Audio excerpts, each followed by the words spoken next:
Shane Taylor was considered one of the most dangerous men in the UK prison system. Originally jailed for attempted murder, he had his sentence extended by 4 years when he attacked a prison officer with a broken glass, setting off a riot. He was put in a segregation unit inside a maximum security prison. He was given his food through a hatch.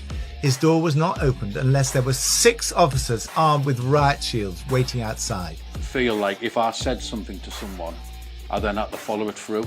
Yeah. So if I said, if we were good friends and I said to you, I want to go and kill him, they would know that I meant that I'm going to go and kill him. Just it's a matter of when I've decided to do it. And then I said, wait till I'm older, you. I said, I'm going to come and I want to murder you.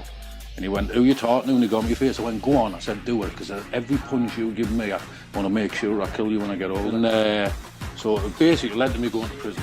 Stabbed a man through the head, 4 inches in the head. And then another man, I stabbed him straight through his body here. I think they said if he didn't move the way it would have went through his heart. I remember thinking in my head, you've got to be willing to die and be willing to do a life sentence. And if you take away them fears, then who can stop you? And that's when I just got the jar, smashed the bottom off, ran over, just stabbed him 3 or 4. I was going for his neck and that, stabbing the backs of his legs to get him to put his legs down, and started going for his face again. And I got him all over, but I don't know where I got him, but I stabbed him loads of times. And then another officer come, and I was alleged to have stabbed him. And I just looked up, and I just said, you're dead. I said, I'm going to kill your family, and I want to kill you for what you've just done. You remember that when you go to bed at night. Just because he wouldn't let me go to the gym. When I think back now, I tried to stab 2 prison officers because I couldn't go to the gym. It's crazy, as in like little things, like I've ran in houses when there's been 4 families there and put knives to the father's throats and like wanting to kill them, the wife or whatever, with 2 of her kids on a laugh and the kids screaming, and the horror. When you see them images, see at the time it was just fun, yeah, I put fear into all them. Yeah. But now I've got kids, you know, now I've got my own kids, and just to think that I put, like, give kids that experience what they should never have had, haunts me sometimes. You went from a ginger boy getting punched up for no reason on a regular to being exactly what you told everyone you would be. Which Top is crazy. 6 most feared people in the UK prison system.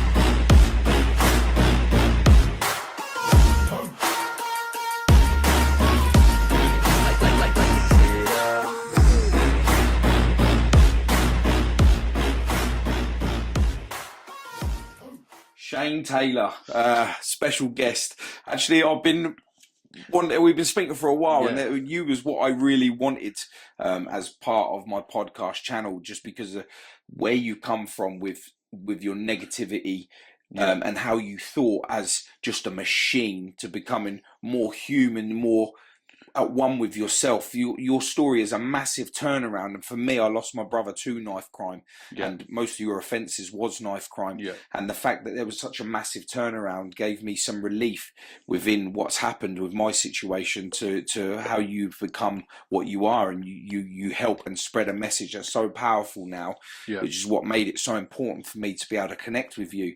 And you know, I thought it was going to be so difficult to be able to get hold of you because your account was private. You couldn't tag you in anything. Like, you've completely, like, just things. So when you accepted it, and I just thought, you know what, this is right. You know, I think we were supposed to connect.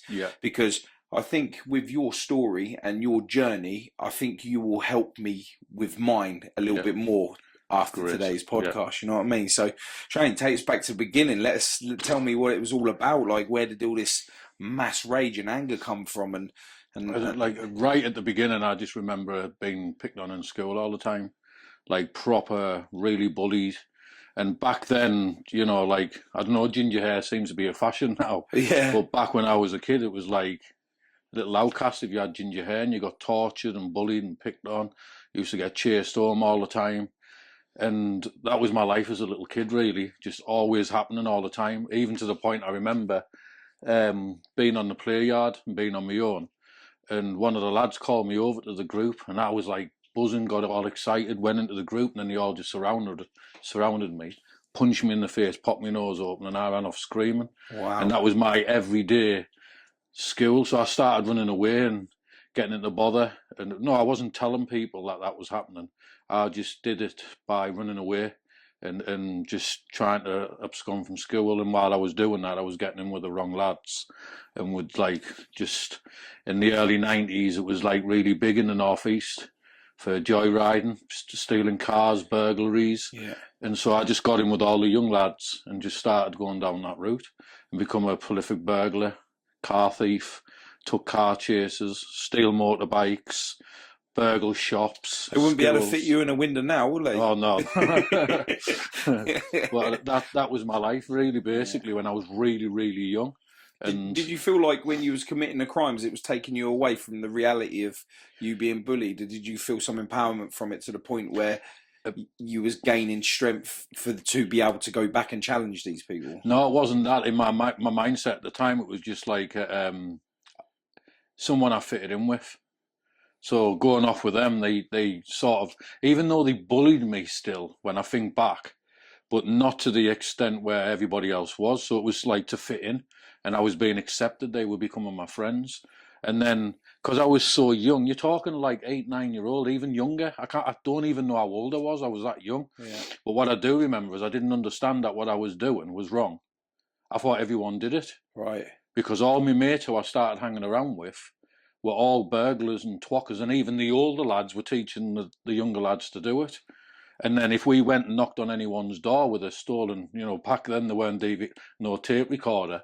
When we went to someone's door, they would buy them off us straight away. Yeah. So to me, everything I was seeing was just like everyone accepted it in my estate. So I didn't have a clue that I was doing wrong until I remember being about 12, 13 or something, when I actually realised that actually people don't like it when you do this stuff. What made you come to that realisation? Just, I was talking to someone, and I was in among a normal family, and I was with my mum, and I was talking about burgling and that as if it was all right, and pinching cars and like it was good. And I just remember seeing someone went, "It's disgusting.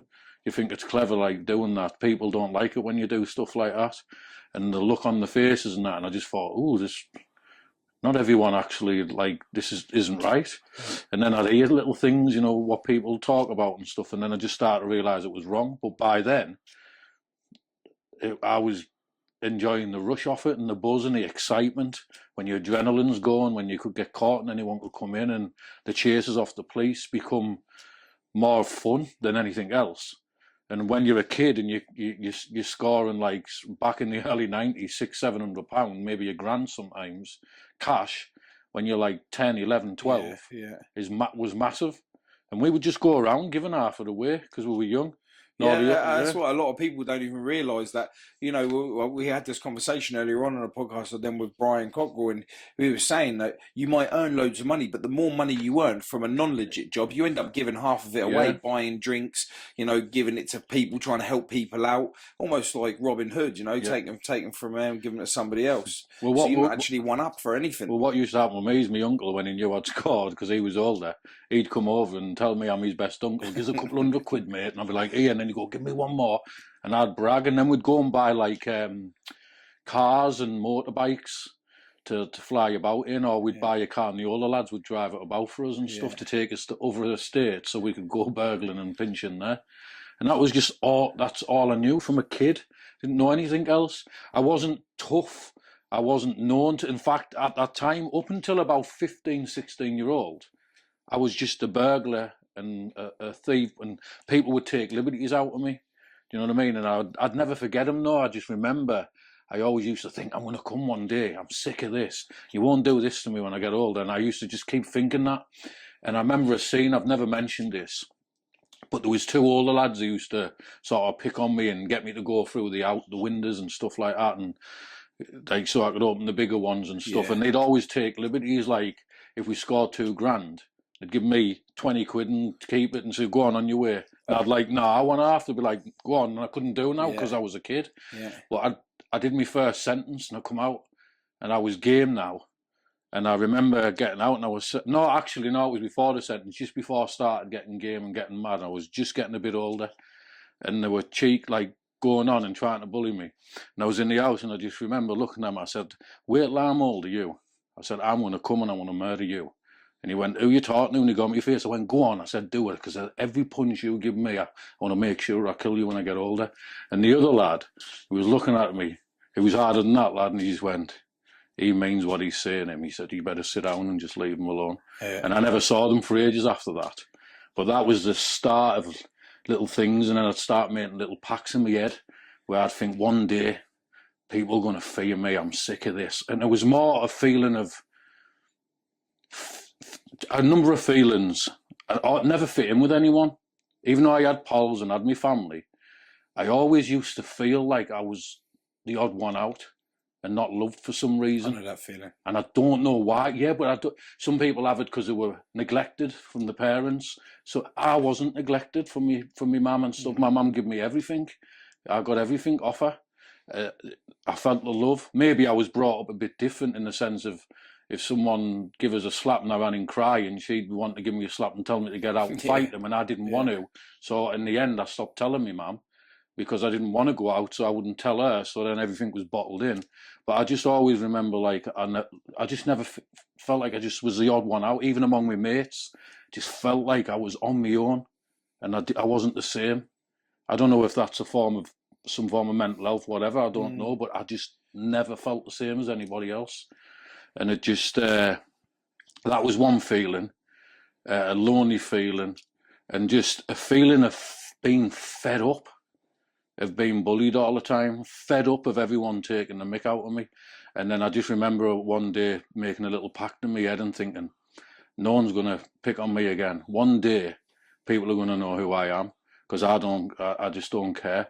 And then I remember feeling as well as, like, I used to think, I'm not the hardest man around. Never, I'd have a fight with anyone, and I was game at the time. But I used to think, there's obviously a lot harder people out there who would annihilate me. And I used to think, how do you make them fear you? What do you do?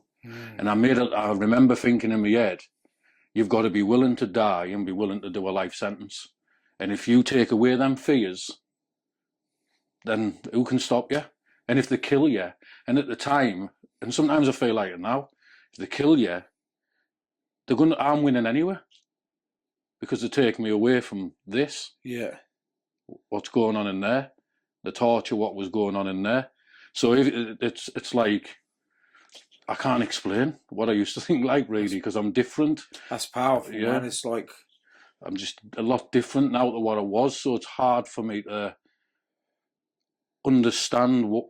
I just know this is the things I was thinking. This is the things what were going through my head. Can't understand why. I just know little incidences in my life made me fed up, felt alone, and then just one day it was just like, I remember having my first little fight. I was about 16, like, and I was in jail. And your first fight was in jail, was it? I'd had little things, but it was more being bullied and picked on until I went to young offenders. But this was your first time to retaliate back the same way that you had been given. I think there was one incident before then, which it was like little incidents, and each incident was changing me. Yeah. And I was realising, wait there a minute, I'm not. This is not happening again. Yeah. But the first big thing in prison, what made me think, this is it. When you get back out, just go wild. If you get a life sentence, who cares? If you die, who cares? But I'm going to go out there and I want to go wild, and that's what I did. And then I did, and like life over time just went worse and worse and worse.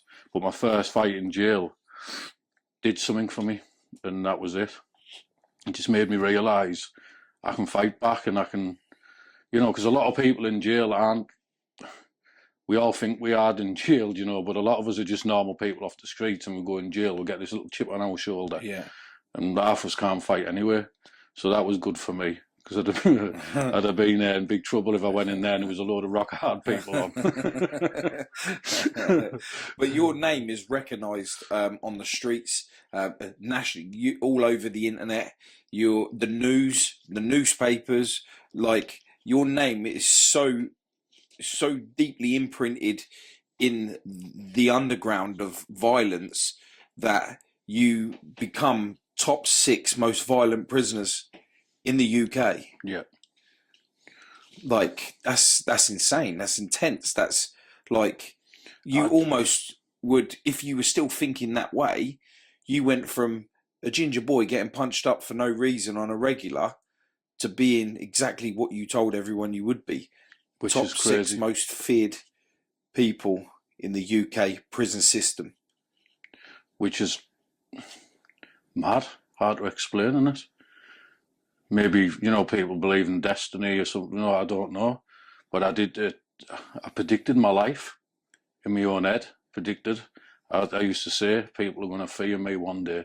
They're going to walk across the street when I walk down that street. And this happened. And This is true. that's what started happening. But I was saying this when I was being bullied, when I was fed up, when I was thinking these in my head. And it's come to pass, really, when I think about it. But at the time, I didn't have the mental health I ended up with as well. So, but it's strange, and it's strange for me when I think about it. When you've just said them words, the 6 most dangerous prisoners and stuff, and the system, the Home Office putting me down as a very dangerous offender and stuff like that. And where I am now, even though I'm going through a huge struggle, but where I am now is. It's hard for me to understand. Yeah, because the diversity in the way that you fought then to how you do now, despite how hard it is, your passion for what you believe in now is definitely guiding you towards a more positive lifestyle. 100%. And with that, I'm sure that'd leave a lot of confusion as to where your mind once was so passively aggressive, to the point of like you didn't care if you lost your life or took somebody else's life, to now saving people. Yeah, it's crazy. Permanently. Yeah.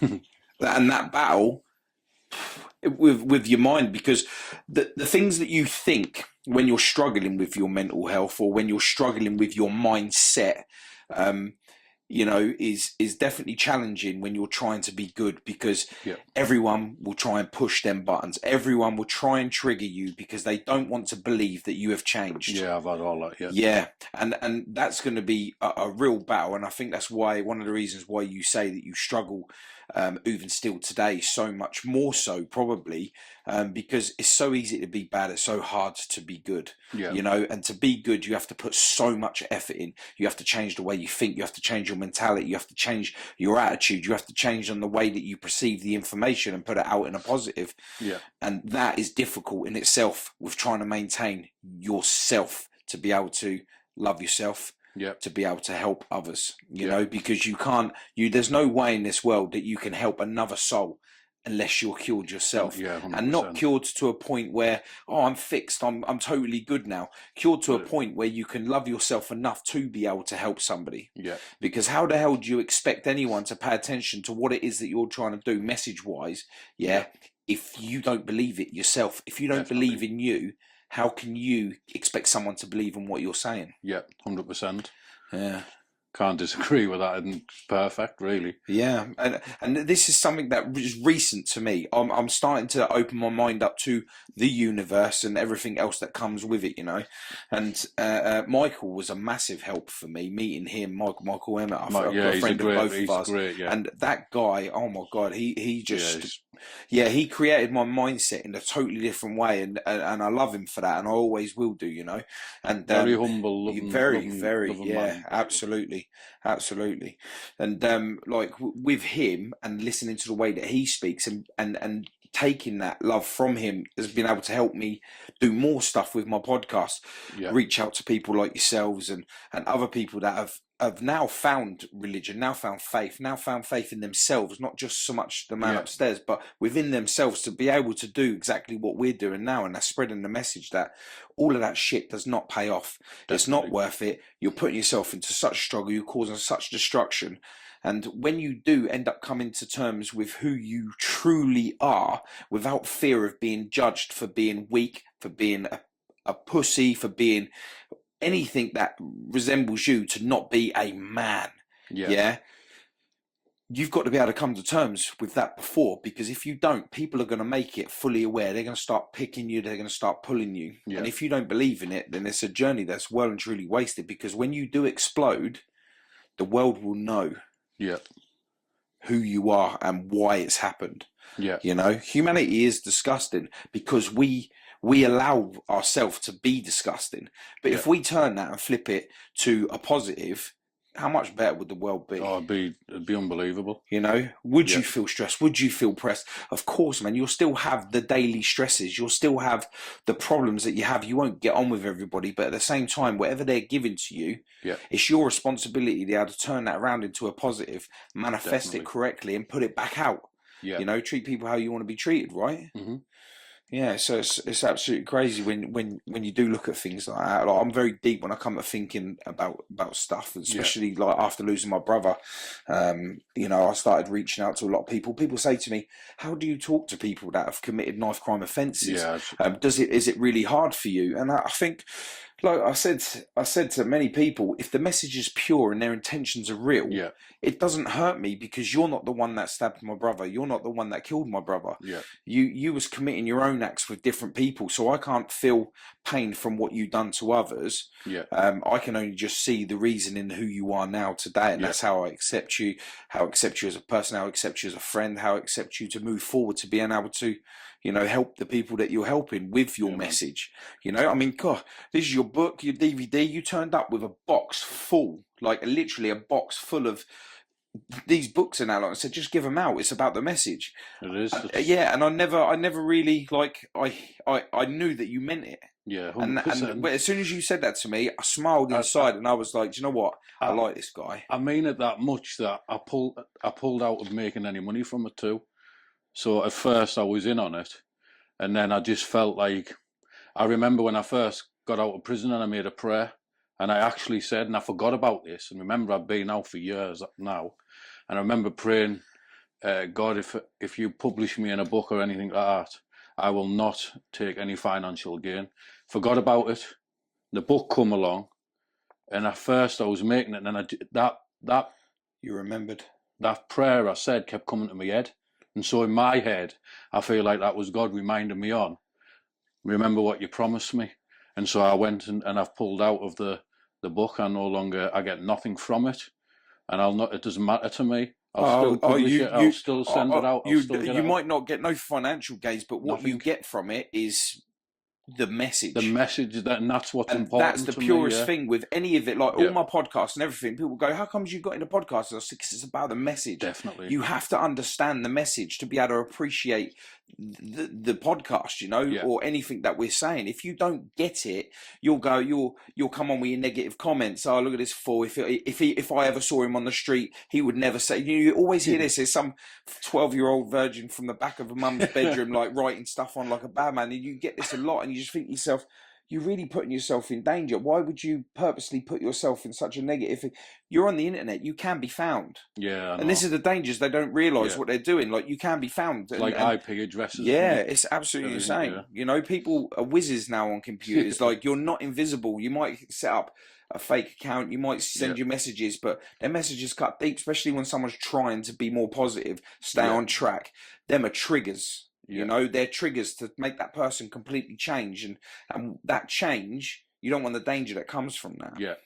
You know? Definitely. So before you found, you know, who you are today, and you've gone through the destruction of who you were supposed to believe that you was meant to be, you know, a lot of people, especially a lot of faces that are on the street, even still today and past, all talk about you as being an absolute lunatic, where if you said something, you didn't even have to move, you didn't have to do nothing. They said the look on your face was so convincing that you would do exactly what you said, that they was like, hang on a minute, this guy means what he says. Yeah, and that's how I was. And I was also a kind of person, because I was paranoid in my head, I used to feel like if I said something to someone, I then had to follow it through. Yeah. So if I said, if we were good friends and I said to you, I want to go and kill him, they would know that I meant that I'm going to go and kill him. Just it's a matter of when I decided to do it. Yeah. Because I would start panicking and feeling paranoid in my head if I didn't follow through with it. That they behind my back would go, see, he's a mug, he's soft. Yeah. I look at him, he wouldn't even do it. So I would purposely say, I want to do this. I want to do that. And so when I was in there, so it basically led to me going to prison, stabbed a man through the head, 4 inches in the head. And then another man, I stabbed him straight through his body here. I think they said if he didn't move the way it would have went through his heart. And then I ended up in prison for the charges were 2 attempted murders, but obviously the plea bargains and everything, you get them dropped down. Yeah. Attempted murder is very hard to prove unless no one knows what's in your head. Yeah. Only you can tell what's in your head. So 9 times out of 10 when you get convicted on an attempted murder, it's because you have confessed that that's what you intended to do. But if you don't confess that and say it wasn't your motive, it'll probably 9 times out of 10 it gets knocked down to Section 18. And so that's what happened. And then I went to jail. And then when I was in there, I went in there, and again the same thing. I went out and told everyone on the wing, I want to do these and blah blah blah. And then we set a plan in, because they wouldn't let me go to gym. Just because he wouldn't let me go to gym. When I think back now, I tried to stab 2 prison officers because I couldn't go to the gym. It's crazy. But them taking, like, a lot of things that I don't get about gym is like when we were going through the whole lockdown and that, like, they didn't class the gym as an essential. Yeah. And I don't think the people that made that rule up really understands how much physical exercise can actually help the mental health brain. Definitely. So they're taking away something that you would have felt would have benefited you to be a better person. Yeah. They've took this away. It was deliberate Gordon though. It wasn't just a thing where they stopped me going. It was all deliberately happening. They were deliberately doing what they were doing, and it was Gordon and winding you up, and and it was going on a little bit. But then I just remember when they come on the wing, they have in this prison, because they're all different, they'll come to the end of the wing and shout "Jim" in home house prison, and then you'll press your cell buzzer, and then whoever's pressed it, they'll come round like you're out for the gym. But they weren't for me. So there was this big screw, and then he come to the door, and I pressed my buzzer, and I said, "How come you never let me go to the gym?" He went, "Oh, I'll make sure next time we'll open you up." So the gym comes again. I pressed my buzzer, didn't even come on my landing. I said, "Nah, that's not happening to me. You can do that with any of these people in here, but I'm not a mug. You're not doing that to me. And I'm the real deal. If I say I'm going to stab someone, I'm going to do it. If I say I'm going to shoot someone, I'm going to do it. If I say I'm going to stab the screws, I'm going to do it. And that's it. I've told him. I said, "You're going to get it, you." He went, "Oh, whatever, I've heard it all before." I says, "All right then." So he went and didn't thought nothing of it. He come on association. And I always explain, like, for people who don't realise that, it's like on the unit or the wing, it's all the inmates can go out on and play pool. Yeah. They can all go out together, and the 2 officers will stand at the end of the wing where the gates are. So if anything kicked off, they sort of can get off the wing quick and lock off, so they can lock everyone on the wing. And I knew that, so I got 2 lads who set me plan into action. Went out in association. I went out with a coffee jar about that big, the big ones, and had it wrapped around the towel as if I was going in the shower. And I basically went up to one lad. I said, "You're going to start chucking the pool balls at the screws. When it kicks off, I'll deal with the rest." And at first he was like, I don't know. I said, "Just do it," basically.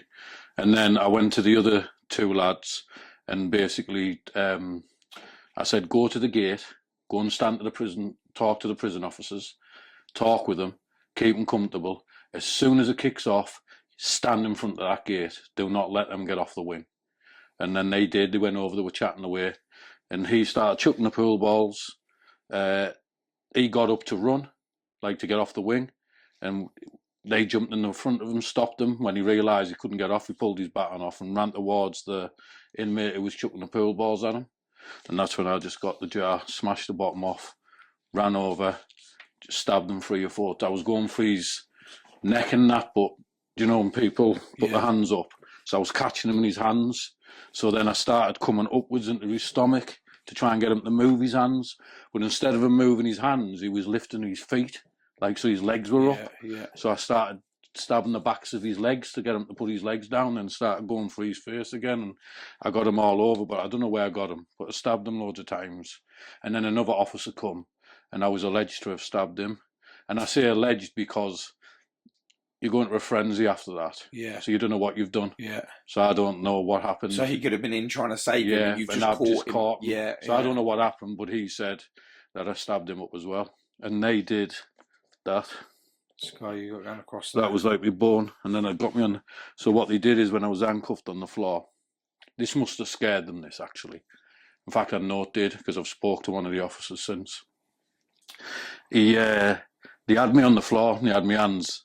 And on the bottom, by the time I'd stabbed, the sort of the bottom of the glass was still full. Yeah, the screw part. Yeah. No, the bottom of it. Oh, the bottom, right, yeah. And it was still had jagged edges, and it was near my arm. And the screw got my arm, put it on the top, and just went boom with his knee. Just went into there, the big end, what was up, just went in. There was blood everywhere, and I didn't make a noise. I just stayed nice and calm. Didn't even feel anything. Obviously, my adrenaline was gone. Yeah. And I just looked up, and I just said, "You're dead." I said, "I'm going to kill your family, and I'm going to kill you for what you've just done. You remember that when you go to bed at night." And I was just calm, just like that. And he told me that when I said that, he papped himself. Yeah. And then after that, and it was just, that was when the war began. That was when I experienced corruption, brutality beyond your belief. The war against you. Well, just as soon as the war in your head. No. The soon as I stabbed the screws, there's a different ball game. Different game for you. Don't know who gives the order, don't know where it comes from the top, wherever, but it was a totally different ball game. Set up all the time, them running in, battling with them, setting you up, attacking you, saying you attacked them. In the end, you've just got to fight back anyway. Yeah. In the end, you've just got to take it and go for it and just enjoy the ride kind of thing. Some people break, some people don't. You know, and that's why I can understand some people when they go in prison with a little sentence. You know, you've always got to ask yourself, why would someone who's gone in prison go in on a little sentence and then end up stabbing screws up and ending up with an extra 15 years for nothing? Yeah. And you always, you know, there's always something to it. There's a Gordon, there's a wind up, there's a brew. But I have to admit, when I did that to the screws at the first, it was just, I couldn't handle little tiny stupid things what normal people could. Yeah. So they didn't deserve that anyway. So I agree and I admit that. But after, when I did what I did, when you do anything against the system, like stab prison screws and stuff like that, you see it all changes. Everything changes. You're now a danger. You're now a danger to the staff. There's a hatred for you to them, but then it becomes a deep hatred from the system. And like, you've done one of us. Yeah. You've done us all, basically. And that's what happens, and you just go through a lot of stuff, which makes your anger worse, makes you, more crazier, and then just become a battle. And I was in the seg for years and years, and then I'd go on a wing for a couple of months, back down in the seg again, a wing and it was just constant battling, running in with the riot gear, and just, I actually come to a point where I enjoyed it. It was actually good. Yeah, I mean, I enjoyed that. I was enduring it for years and still there. And they used to tell me the screws, which they didn't realise were feeding my ego. Yeah. But they used to come and say to me, we broke many of hard people. They're broke by now. There's something wrong with you. And I'd be like, you won't break me. And it was just, I was in this war and they're not breaking me. And so I would just fighting battle. It was going on for, you imagine being in a prison cell and you're segregated from the segregation, so you're in a CSC cell, feed you through a box, through a hatch, but every time your doors open, there's 6 or 7 prison officers with riot gear, and nearly every day there's a battle. You never win it. You win some, but most of them there's 6 or 7 men in riot shields. It's obvious who's going to win and who's going to tire out first. But I give me good goes and I had me battles. But every day that was happening.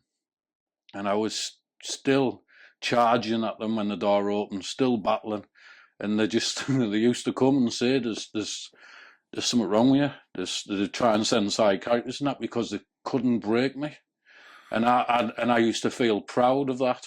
I used to feel proud that I went through the segregation for years upon years upon years in a top security prison, battling, and it made me stronger.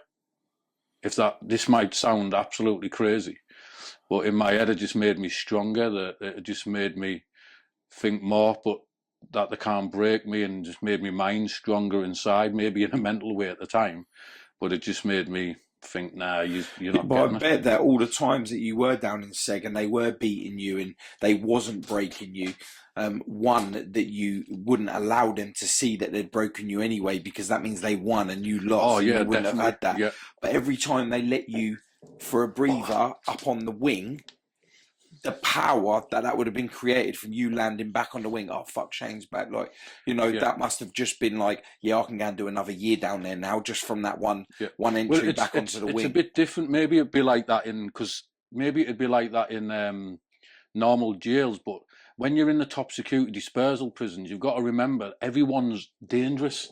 So like when you come out of prison and you've been like that, it's like you might stand out like, oh, he's in dangerous prisoners, he's a dangerous prisoner. But when you're in the top security prisons, you're in amongst, they're all dangerous, everyone. Like it's the top criminals, it's the top organised crimes, it's the IRA, it's people. You just don't stand out in them jails. Does that make sense? Yeah. It's hard to How did explain. that balance your head then? Because you're now the same as what everyone else is. And when you was down in Seg or you was out on the street, you was known to be feared. And now you're there with people that are exactly the same. Yeah, as you learn, it learns you how to present yourself right. See, in a top security, in a dispersal prison, you go around staring at people, you won't last long. Yeah. You catch someone's eye for longer than 2 minutes, and you're looking over. He's getting paranoid, and he thinks he's going to come and get you before you get him. Yeah. If you've got a group of lads who you hang about with, do you think that the other group of lads over there get paranoid about you, only coming for one? Yeah. No. Well, no. You've got another 3 people there, your mates, or they think of your mates. So if they take you out and leave them 3 on the wing, they're leaving them on the wing to come and get them. Yeah. So it's a different total mindset. I was alert, very, very alert, but I just kept myself to myself. I got involved in making a bit of money and getting extra canteens and stuff like that. I never used to spend my own canteen for that reason until, because what happens is your money saves up. So if you've got like 20 quid a week, the next week, if you don't spend it, it'll be 40. Yeah. If you don't spend it again, it'll be 60. And I had thousands saved up in me canteen because I didn't need to spend it. But what that did, me, idiot, it made the system realise what I was doing. Because I used to just sit on the wing, sit with my few mates, and just present myself right. Didn't cause any bother. Had a few incidences where I nearly got outside charges, but that was because they put it on me. But apart from that, I didn't go around on drugs. In the background, sold a few drugs and built my canteen up until the governors and the screws and that. Why not the screws called me in the office and said, "We know what you're doing." I said, "No, don't know what you're on about." I said, "Shane, you've got thousands of pounds of canteen saved up. You've never spent your canteen for years. Why would you not spend your canteen?" And I just thought, I'm going to have to start spending a little bit of canteen so they don't click on. But it's just, I don't know, it's just a crazy world. And it just becomes, every time I went on the wing, I never lasted longer than 4 months. I remember, I think I was in, I can't remember the jails because I think it was Whitemore. And I remember this lad, someone must have wound him up. Because people like to do that with new lads who don't know who people are. Someone must have wound him up because I was on the cleaners on the top. And he just come running up, pelting up, going, "You, get in my cell." And, you know, I'm not one of these who say I love a fight. My adrenaline would go, I'd shake, I'd get dry mouth, you know, all that normal stuff. And I used to go in a fighting. But see, once it started, something would happen. But I remember going in the cell, and I went in. I took my top off before I went in. And he pushed me that hard that I banged, it made me bounce off the wall to my benefit. And I just cracked him, and he just hit the floor. But in a top security prison, you've got to... You don't want to let them back up, so you got to try and annihilate them, because I don't know, he's in for murder, he could try and kill us, and he's in a top security prison. So I just levered him, booted him in his face, just wasn't letting him get up, held his head. I was just booting him, punching him, kicking him, just doing it in full force, everything I could. And I didn't realise what I'd done. I just thought, because I didn't see his face. And as I was walking out the cell, I hadn't looked back, and a woman's screw come to the door. And I was just like, I knew I was going to seg. She went, "What's going on here?" And she looked, and it made me turn around and look. And his face was a mess. It was like, I just couldn't believe what I did. I didn't realise, out of panic, because I was paranoid. So when I went in a fight, I thought they're going to kill us. So I'd go in with this craziness thinking I'm going to die. So I'd fight like mad. And I didn't realise what I'd done. And anyway, she went, "Get behind your cell." I went, "Oh, because sorry for swearing." I went, "F off," you know. And then she's walking down the landing saying, "Go behind your cell." And I was going, "Shut up and do one," you know. And she ran off the wing. And then I knew. I waited, went down to my cell, stripped off, oil on, waited, come with a gear, just battled with them for ages. And I actually, that actually went, when I went to another jail, someone approaches and said, all talking about you and how long you lasted with them screws there, battling with them. And I was like, yeah. No, and that was like, I don't know, it was good at the time. And I just felt it was, you know, just, and I've put it on a few people, but it's mainly when I was on the wing, I was more interested on getting me canteens and making a little bit of money, which I eventually ended up getting dragged to the cell, seg for at the end of my sentence and everything anyway. For I think 2 reasons was subversive behaviour and smuggling drugs into the prison system. So they took your canteen off you? Did they take your canteen away from you? They couldn't legally do that because I was just saving it. But it was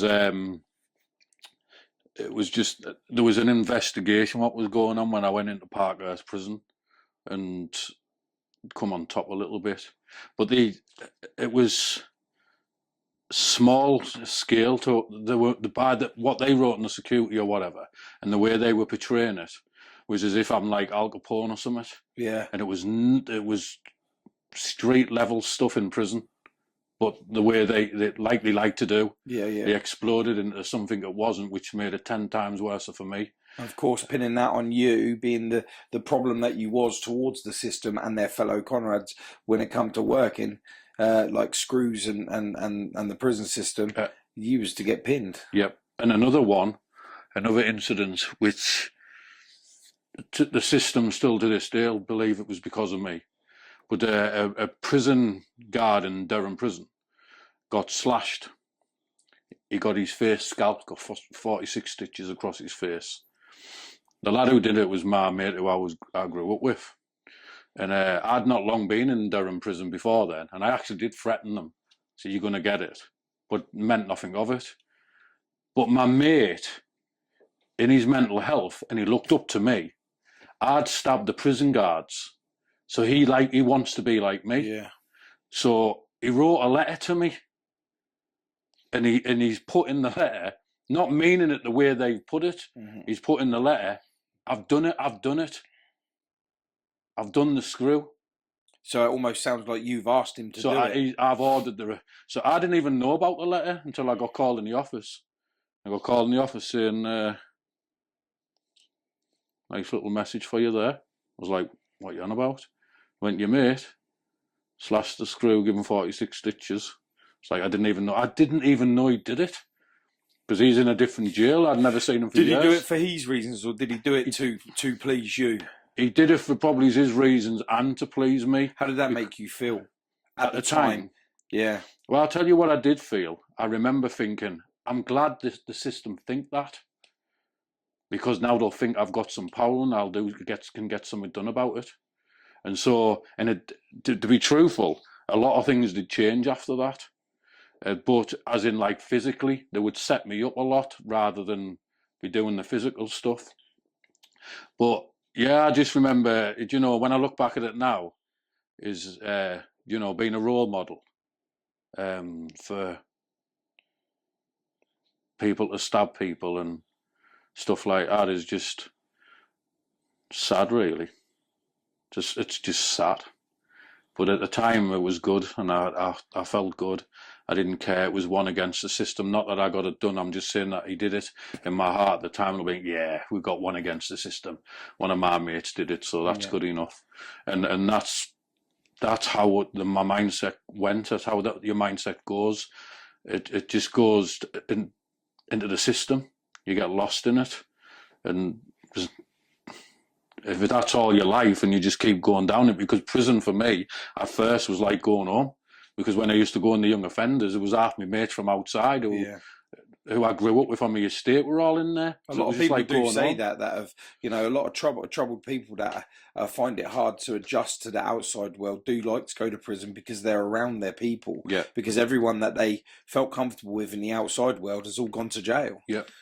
So now they're back to being that kid that was bullied in the school playground because they're alone outside. Yeah. So they end up becoming them to get put into jail to be back around them just to feel normal again. Yeah. It's crazy, isn't it? Because horrible. Your way of feeling normal is to surround yourself with people that are in such a negative path that you're willing to give away something you'll never get back, and that's time. Yeah, and for you to be able to do that, you're willing to turn your back on the real you to be able to feel connected to something that makes you feel somewhat normal. Yeah, it's weird. That's what it felt like to me, normal. And you've got to remember this as well, as if you're like a persistent offender. So you probably started going into young offenders when you were in your 15, 16-year-old. But since then, you've probably been in and out of prison. What you fail to realise is everyone else who was 15 or 16, all them years have been coming in and out of prison. Yeah. So not just the people you grew up with, but you actually end up knowing people from like Sunderland, Newcastle, Gateshead, Liverpool, who were in and out all the time with you. Yeah. So like you feel like you begin to know all them, and you know everyone all over, and it's just like, oh, you're back. Are you doing what you're in for? And it's crazy. Your bragging rights become acceptable because, like, when you found when people, like you said, burglaries and things like that was things. So when you then decided to brag about it, you was looked upon in shame and disgust, and that I can tell that hit you because I can tell by the way that you expressed it when you said how they were looking at you, and then when you go back into jail and you say, "Oh yeah, I'll stab this person," and they're like, "Wait," and then you're sitting there thinking, "Fucking hell." These all looked at me for stealing a VHS, you know what I mean, from someone's house. But I'm ready to take a life, and I've come in and I'm being applauded for it. I need to be more around these type of people, just so you can hide the shame of doing, like, stay away from feeling the shame of what you was doing, to hide that. So you hid your shame by being notorious. That makes sense. It makes a little bit of sense. And like when you're out in society and stuff like that, you're not looked upon good, and you know that. But when you're around all the people who big you up, when you're getting a little bit of rep and you're stabbing people up and you're up for stabbing the screws and they're coming at you like you're a hero, like, yeah. No, I even had someone not long ago saying, Shane, people still talk about you in Ormhouse prison. It was 25 years ago or something when that happened. I don't know how long, but say 2001. Yeah. Which is a long time, but they still talk about that's me doing that stabbing and that as if like it was yesterday in the jail. Yeah. And I've been in there, and hopefully that message, that made change and just shows everybody that it's not a way to go, because the biggest thing for us is you're all right when you're in it. It's good when you're in it, but it's when you get older and you change and you've spent all them years in jail, the effect it has is unbelievable. Like mentally, just hard. Like so many people who I know have been to jail in and out, in and out, in and out for years. They struggle socialising. They've been out 20 year, 30 year, but still they'll say, you know, when you go like around a house where there's a party, they can't fit in, they can't settle. Edgy as hell, yeah. And they just can't. Yeah. Be like, and they always say, "I just wish I was like normal people who could just go in, have a little drink, and just be normal." I don't like it. Don't like going out. Don't like doing this. So it's that mental effect it will have on you for the rest of your life. Sometimes it will be for the rest of your life. You just won't fit in because it's just you've been so institutionalized and been in prison in and out of prison for 20, 30 years that it doesn't take overnight to just become normal, does it? And it's really strange because when you say about going to a party and having that, when you're in prison, you're surrounded by a lot more people that are violent and ready to take weird. your life. That when you come out and you end up going to a house party where people just want to chill and drink, that makes you feel more uncomfortable than being in a prison with 400 people all ready to just take a life in an instant just because you caught their eye for a little bit. Yeah. But when you're at a house party and everyone's smoking weed or getting drunk and they're just sitting there chilling, necking on or anything like that, and you're like, yeah, man, I'm not feeling at ease here, you know. Like, I need to get back around the killers. I need to get back around the people I'm not supposed to stare at, you know, because this is crazy. Weird, though, isn't it? When you think about it, it's not. But logical. do you think that's because for you and maybe some of the other people that you've come across, but for you to be able to feel like you're uneasy there, is because you're waiting for 14 guys with batons and shields to come and take you away. So if you feel like you're about to let yourself go to be able to feel comfortable enough to be able to be free, that someone's just going to come in with 14 shields and take you away. So there's no point letting go. Yeah, it's because you learn that every time you let your guard down, somebody always comes along and, you know. It's crazy how the system allows you to believe that is there is no way out from your mind. Yeah, it's crazy. I think sometimes I personally believe the system's set up to make you feel. I just think sometimes, you know, it's hard to some people don't want to hear that. But what I've seen in the system and that, it's just... They say this with school, don't they? They say that schools were designed to set you up ready to go to jail.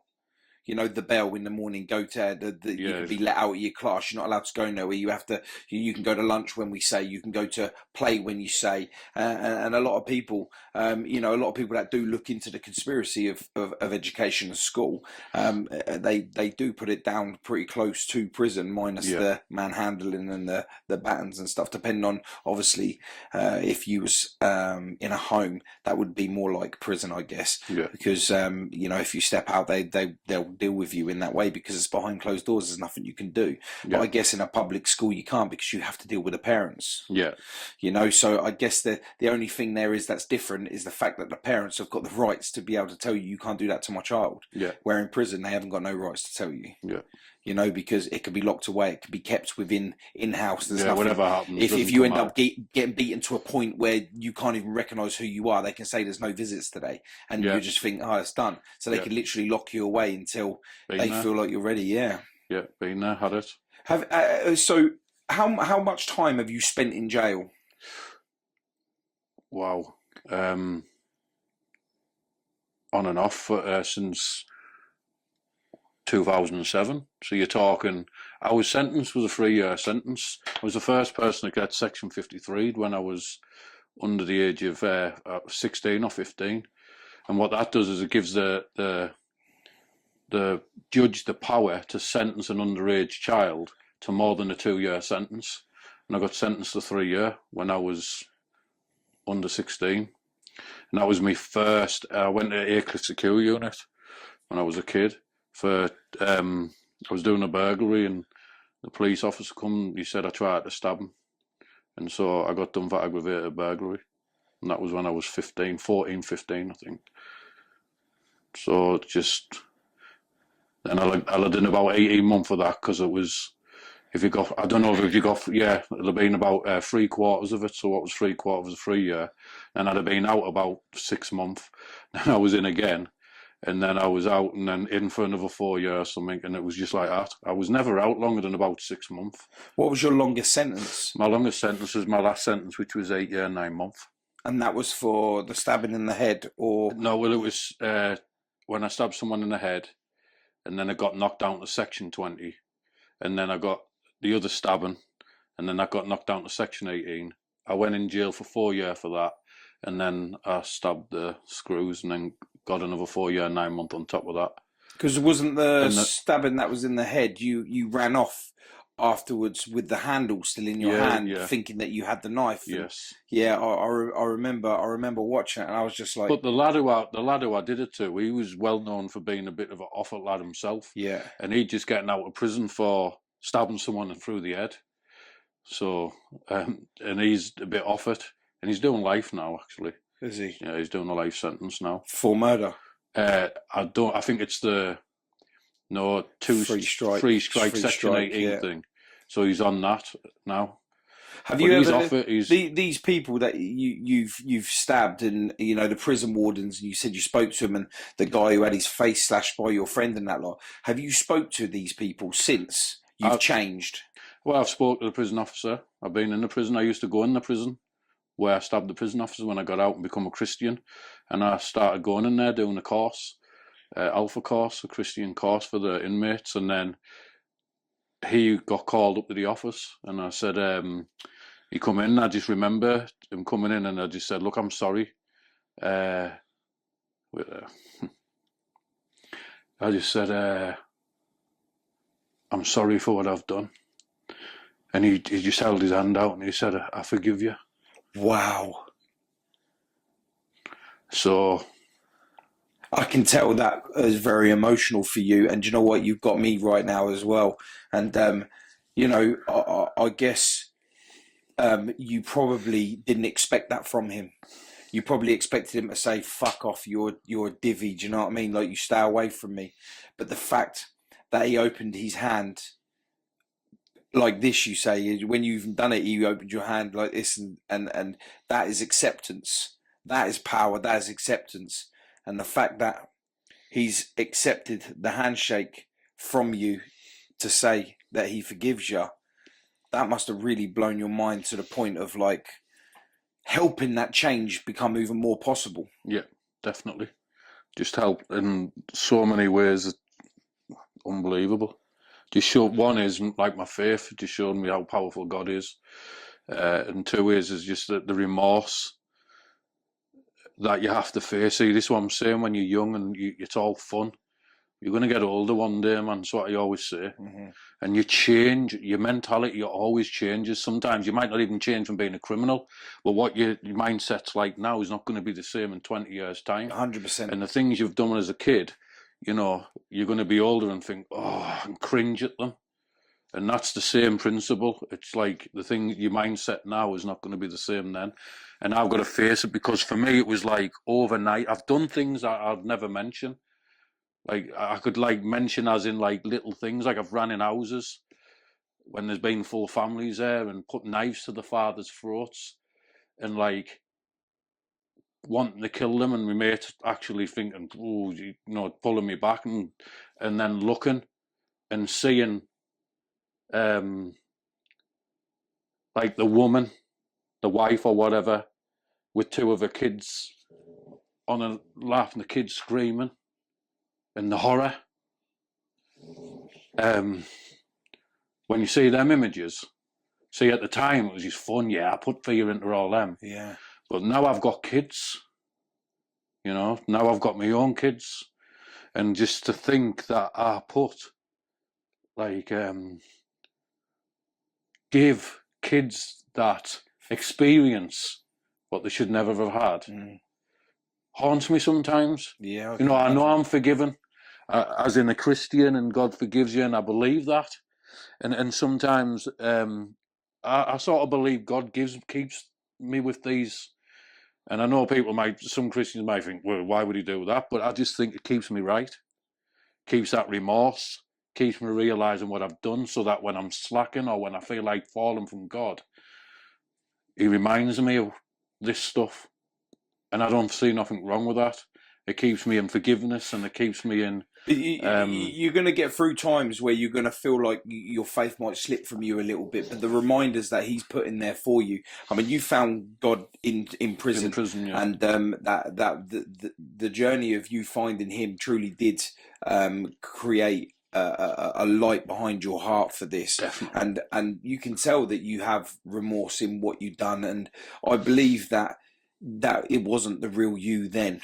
I feel like you was almost forced and enticed to open your heart up to the devil at the point where you had no choice but to carry on, because once you started feeling the power of the devil, you have then found warmth within, and you stayed there, because anything outside that, because there was nothing that was intercepting you to be able to believe in God at that point. And so the devil become your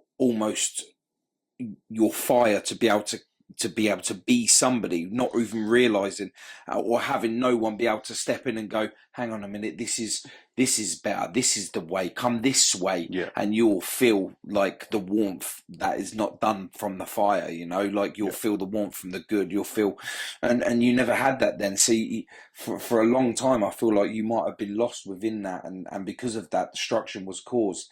Some of the things that you've done is really like just mind-blowing, but I understand why you was doing these things, and I can feel why you was doing these, and know that I connect with you on this, of knowing that wasn't the real you. And I can see that, and I hope that the children have found their way of being able to forget what happened that day, because again, that opens up another door for them to be just like how you was, and going into the house and taking away the man's power from his house in front of his kids would have been like just crazy for him too, the damage that's caused from that. But I feel like that at the same time that you've done that, it's probably opened his heart up to his family to know how special he has actually got life. And sometimes, when you ask for that, like, God, give me reason to know why my purpose is here. Like, make me see what I've got. Like, I want riches, I want shiny things, I want this and I want that. And really, you get all these things put in front of you that you're actually forgetting that your riches is within the family that you're creating. The smiles on your kid's face, the fact that you've got a roof over your head, no matter whether it's a small cupboard or a fucking massive mansion, you've got your access to go A to B. You don't need a car. You've got buses. You've got your legs. You were gifted with the ability to be able to walk. Like, don't forget that your transport is everything. Everything that you need in life is your riches, and that's within you. And that's why I said at the beginning of the podcast about you need to be able to love yourself and what you've got. And that's when you'll realize that everything else that gets given to you to help make you lazy, to help make you blind, to help make you black to the world is not really essential. Yeah, definitely. You need to be stripped from that. And for you to be stripped from that, you need to get lost. Yeah. And you got fully fucking lost. Like, you were so lost, it was unreal. And the fact that you went to the Alpha course in prison, that was to do with it's like the basics finding yourself. Yeah, it's like the basics of Christianity, but it's designed for non-believers to come and say, let's have a chat, and it's just a discussion with food, and everyone can have their own opinion. And as that was going on, it just basically, I don't know, I started hearing things that I've never heard before. See, I used to see church and God as religion. Yeah. Like a list of chores, what you must do, wear your holy sandals and have your big beard and wear your cords and have a Bible in your left hand. This is how my image was. And you had to be never commit a sin and always perfect. But I started hearing something totally different when I was actually getting what the Bible says. What the Bible actually says is, there's no one righteous. There's no one who can match up to God. And that's why he sent Jesus down as a sacrifice for those, because there's no one good enough, no one can earn it, and that's why we're sent and stuff like that. And I was saying, but I've nearly killed someone. No, he was saying, if you repent and give your life to Jesus, you can be forgiven no matter what you've done. And I'd never heard that before, because I thought if you try to kill people, well, you're going to hell, you know. I feel like you was already in hell. 100%, 100%. In my head, in my heart, in my everything. Do you know what? Do you want the truth? Do you know if I never become a Christian, I would sit on my bed daydreaming and planning on going on a mad crazy rampage when I got out.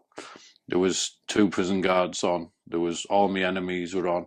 And I had this list, and I was just going to find out where they all lived, and then just on the night, so it'd give me time to get through as many houses as I could, just run and kill them all.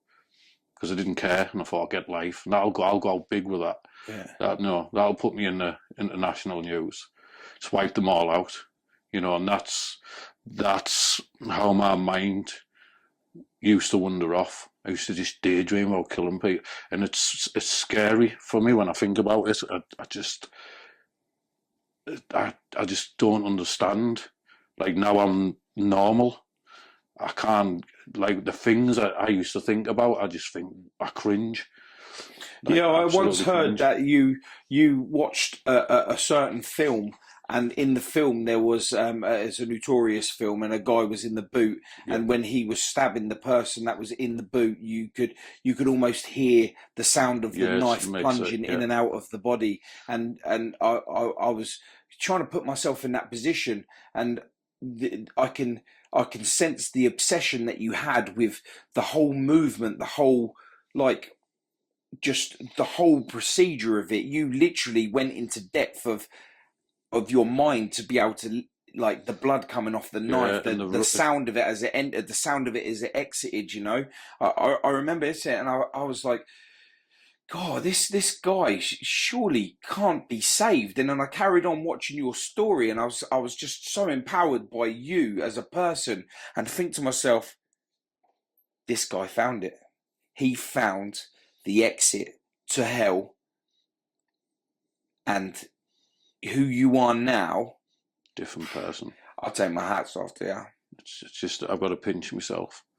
It's crazy. Do you wake up daily and look in the mirror and think to myself, I like you? I'd not necessarily, but I have struggles still. It's not, life's not easy for me, but it's more, I know what happened to me in the prison. When I tell people about the experience that I had, I know it was true, and no one will ever take that from me.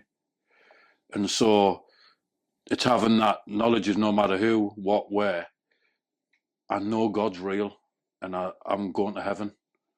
And if I blow it, you know, someone does me over, the Bible says, leave it to God, because He is the ultimate judge, and He sees everything what happens. Karma in its truest form. Yep, but He sees everything what happens. So, you know, if I'm right with God and I leave it, but that's the struggle, you see. You know, it says that in the Bible. But when people do you over, and you sit and you stew, then you've got to go through this internal battle. And because you become a Christian, this is what people need to realise, is it doesn't make you become a superhuman being. Oh, you have to work on You've that still daily. got the same emotions, the same battles, the same struggles. It's just how you deal with them, and having the faith in God and focusing on God, and it keeps me right. If you took God out of my life now, I wouldn't be here. I'd be doing a life sentence. I'd be dead by now. I'd have made people kill me. I'd have put them in a position where they had no choice but to kill me out of fear of what I'm coming to do. And that's it's crazy living to die. Yeah, yeah, and it's a scary, dark world to be in, and that's why it's almost like a confusion for me, because a lot of it was down to a bit of mental health, but it's to be normal and think right, and then look back on them, even the little thought patterns, because I remember some of the thought patterns I used to have, and it was scary. Yeah. It's just like, the only way I can explain it is, imagine taking the feeling of actual fear, getting a hold of that right now, and you just took it out of your body, never felt it, it just disappeared. Watch how dangerous you become without that emotion. I think without fear, you struggle to love. Well, it's you struggle to love, but what happens when you need to fear that dangerous person over there? Because everyone has a danger sign, and normal people would go, keep away. That alert isn't there. In fact, it almost becomes a challenge. So somebody says, see him over there? Dangerous. He'll shoot you dead. It's like, I used to think, well, what you telling me that for? And it instantly become, right. Mission. We'll see. What have you just told me that for? What you think I'm scared of him like? So now you have to prove that you ain't. Yeah, so then I would make a situation where we'd have an argument purposely. He'd think it was by accident, and then I'd stab him up, do whatever. And if he killed me in that meantime, not an issue. Good, I've won again. Because either way I'm going to win. Because if you stab me to death, I die, and you take me away from this mental health mind, what tortures me. Or I win by killing you, and if I went to jail on a murder charge to never get out again, I'd probably end up killing a few people in there, because not going to lose, never going to get out anyway. So it's just it's scary for me. I hope I never say never anymore, but I hope and pray on a daily basis that God doesn't send me down that route again, because I think I've got that much to lose now, and I think I would be 10 times worse because I've lost everything. Yeah. So if it's gone, I think it would just send me even more loopy. So that scares me more than anybody. So I just pray on a daily basis, God, keep me right. God, keep a hold of my mind. Keep me with my family. Keep me right. Keep me with this love, what I have for people, to tell them about you. And then my biggest fear is that if I fail, and God's bigger than me, and God doesn't need me, but me changing shows the world, I think he does, that he's real. I think he does, because you say that he doesn't need you, but without you, I would never understand. And without understanding, I would never know. Yeah, that's true. So I think you was put here for the reason to be able to spread not so much the word, but just let people know that something must have happened.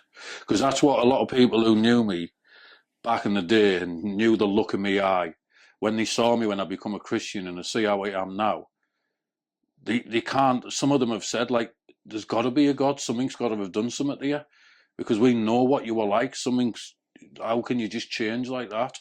And so it's getting, I just know for 100% what happened to me. And that's all I can do, is go out and tell people, look, this is what happened, God changed my life. And I almost have this, like, do you know when you know something's real and something's actually happened to you, but no one believes it? And inside, it's like you get this urge and this, like, begging. I even cry out to God and say, God, why won't you show them what you showed me? So because they know. they're not ready. They're not ready to accept that. And I think with you, I think you was at a point where long before you found Alpha, you was ready to accept something, because you were asking, why me? Why this? Why am I like this? You was asking it. The fact that he never showed himself then because you wasn't ready to accept. It was only that you found yourself being put in that place like it was supposed to be at that moment for you to accept the feeling of what could be.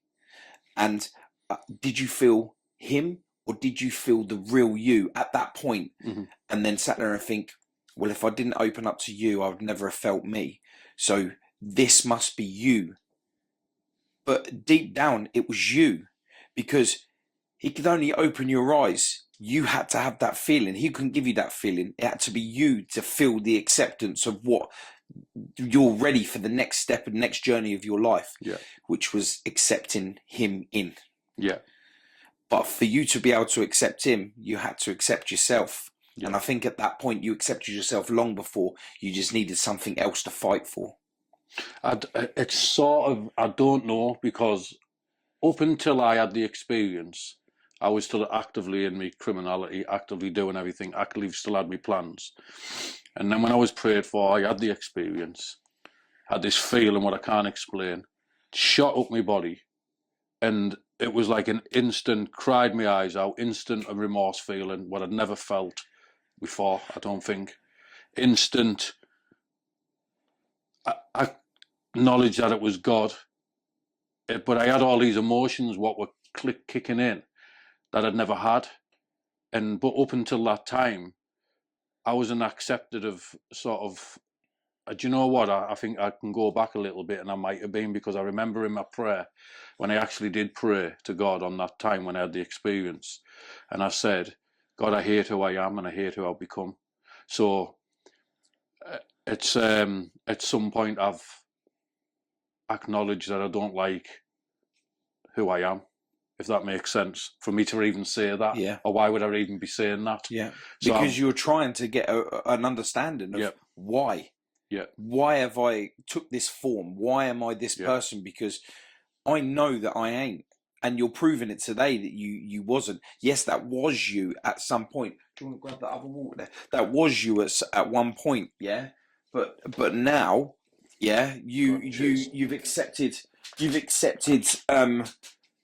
this next chapter. Yeah. Yeah. So it's allowed you to now understand that what you was doing, how you was thinking, or not managing your true feelings, and replacing that management with aggression. Yeah. So when you now know how to manage it with positivity and reasoning, look at who you are now. Yeah.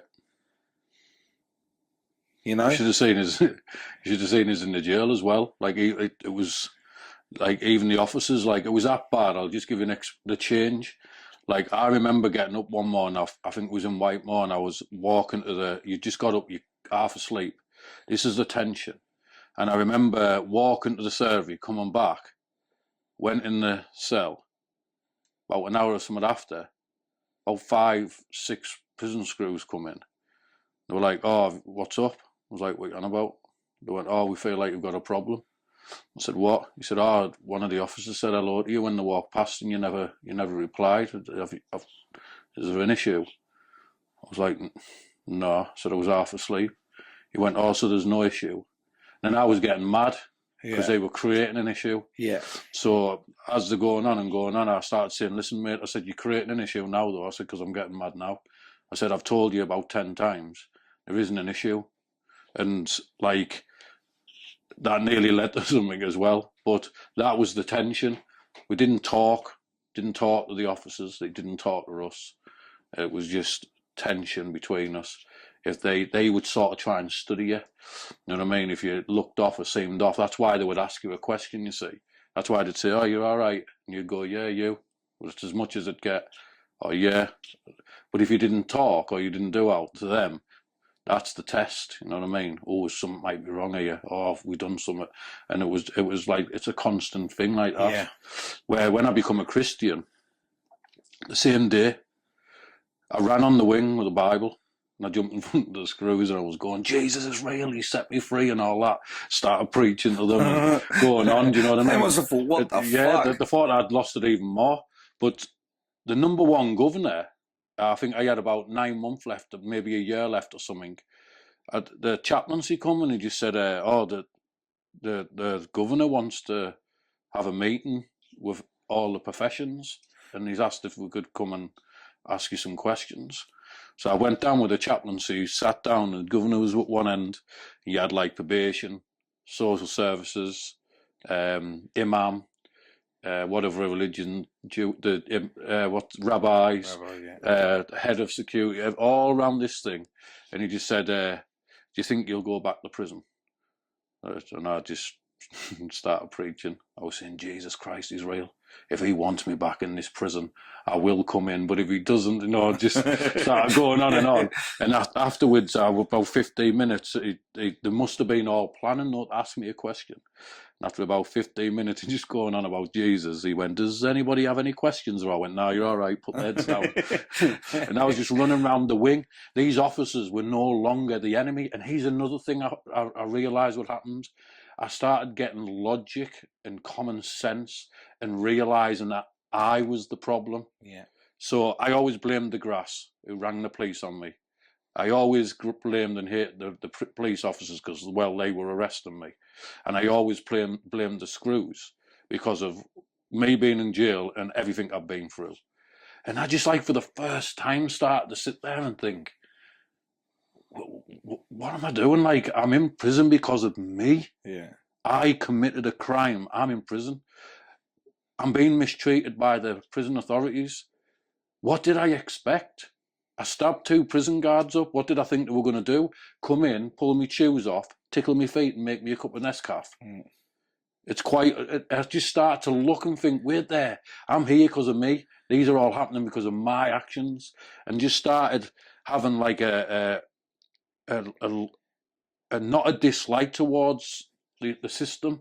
I started to look at officers as human beings. They've got families at home and I can't blame them for how they act sometimes. They're just human beings like everybody else, and started going to them. You should have seen them when I first started going to them though. They were like they'd be in a group and I'd walk over and they'd be like instantly into like a little bit of a stance, nervous and looking at each other as if something was going to happen. Yeah. I'd go, "You're all right?" And we're like, "Yeah, it's just thought I'd preach you, Jesus Christ loves you today," and walk off. They'd be like, what's going on here? Do you know what I mean? God bless. You know. And then once they tested me though. I don't know whether they were sent by people to just see if it's real. But I remember one day they're coming down the landing and they do cell inspections, like 3 or 4 stand outside. One goes in, checks all the bars, comes out, go to the next cell, next cell, next cell. All of a sudden it gets to my cell and the officer just turned round out the blue. And he just went, "Jesus, he's effing this and effing that. Blah, blah, blah. Who do you think you are, you little mug?" No, proper put it on me. Really? And I stood there and I felt myself get really angry. And I just went like that, folded my arms, kept myself. I went, just prove a point to him. Let him go on. About 10 minutes. All of them just turned round, calling me names. That's never happened. They wouldn't have dared before. But I let them do it. And then I just went, pointed at him, said, "Can I ask you a question?" He went, "What?" I went, "Would you have done that to me a year ago?" He went, "No." I went, "There's the change." Walked in my cell. One of the woman officers who were there, they were just so shocked at what I'd done. Because I'd have just banged them. I'd done something there and then, as soon as I said something. I went round the office about half an hour after, and the woman who was behind them, the woman officer, practically, the seat fell off her getting up so fast, ran round to me, held out a hand and shook my hand. She went, "I can't believe how you just responded there." She went, "Keep it up." She said, "Something's definitely happened to you." And I just walked off. The reward is greater, isn't it? Yeah, it's unbelievable. Any of the fear, any of the fake respect, anything that you've ever got before, that one moment of you just, that clarity of just pureness, is so much more rewarding than any other rep in a negative way that you could have ever got. Definitely. And my life changed within the prison in that year. And it was just like I ended up the chaplaincy orderly. I ended up on enhanced. I remember walking on the enhanced wing and the officers just stopped and went, "I didn't think I'd see you on here." And I went, "Jesus loves you." You know, "He'll set you free, just believe." And they're like, "Oh, here he goes again. Get him off." You know, but that's what I was like. I just become an absolute, like, I started getting nicknamed like Dot off EastEnders. Because you always quote a Bible verse. So I used to get Bible bash of the God Squad. But I didn't care because I just used to think, I'm suffering for the Lord, you know, like I was a new Christian, so I didn't know how to present myself, so I was a bit over the top, because that's what you can, off excitement, when something good's happened to you, you can become a bit over the top. Like if you think someone's listening, you'll be there an hour and a half after trying to preach to them. When you learn as time goes on, like you just say your little bits and just leave that with them to sink in and walk away. Because when you drum it, but you just can't help it when you first become a Christian, because you're so excited. It's like you're on fire, and you just can't help it, and you do. And you don't mean it, New belief, and I think, like, as time goes on, like you said, you just drop a little bit and then walk away, is because I think you know that for you to be able to accept him in your life, you have to want that. Yeah. And there's no amount of bashing, Yeah, there's no amount of preaching, there's no amount of what you can show them in the book. They have to see him, they have to feel him, they have to accept him for them to be able to get the change. You know, and you know, every time you drop a little bit, like, you know, when I lost my brother, there was many times that I probably could have fell into any religion, just because I was so lost that I think anyone could have took me at that point. You know, I could have fallen to the street. I could have fallen into deprivation of homelessness, drugs. I could have lost myself in so much. And the only thing that I found solace was with, when it come to losing my brother, is being able to make sure that I find myself to a point where I can carry that message on, not in a religious form, not in a bashing form, not in I'm going to do your head in form, but in a form where I can figure out how I'm going to get the audience to be able to listen to the purity of my message. And there's been nothing more purer than getting people at the pinnacle, the height, the of their criminal self, their darkest self, and they've managed to turn it around to find pureness, to be able to drop that message with me in a way where they'll look up to you thinking, fucking hell, sixth most dangerous person in the prison system. This geezer stabbed people, he's in the head, in the face, he's burgled people, put knives to dad's throats in front of their children. You couldn't think of anything worse to the message that you're giving off today. That's what drove me into the purity of now the way that I think. And I accept your negative path that you went on to be able to find the new you. I can accept that now. Before, I'll be like, nah, I don't believe this. I don't believe, no way have you changed. No way. It's just an excuse for you to be able to stay on the outside of the gate. But when it's dark and you dress up in black and you disappear, you're still you, you know. But it's real. 100%. It's real. And it's such a shame that I had to find this me through pain. Just like you found your you through pain. Me committing pain to people, you committing pain to people. Our journeys are very similar in so many different ways, but so similar in the fact that we both felt the same thing. We were lost. We were confused. Now we're found. Yeah, man. I like that. Definitely. Yeah. It's been a powerful podcast, man. No, it's like I said, I'm always willing to do it. It passes the messages out. It saves. If it saves one person, man, it's worth. And that's what it starts with. One person. One person makes a change, you know? Like, you're one person, I'm one person. We're two people spouting a message to the world, you know? I've got my cameraman, Jamie. He's here with me, helping me spread that message, because he hasn't been on the downside to where I felt, but he was with me when I went through it all. I've got my family in the other room.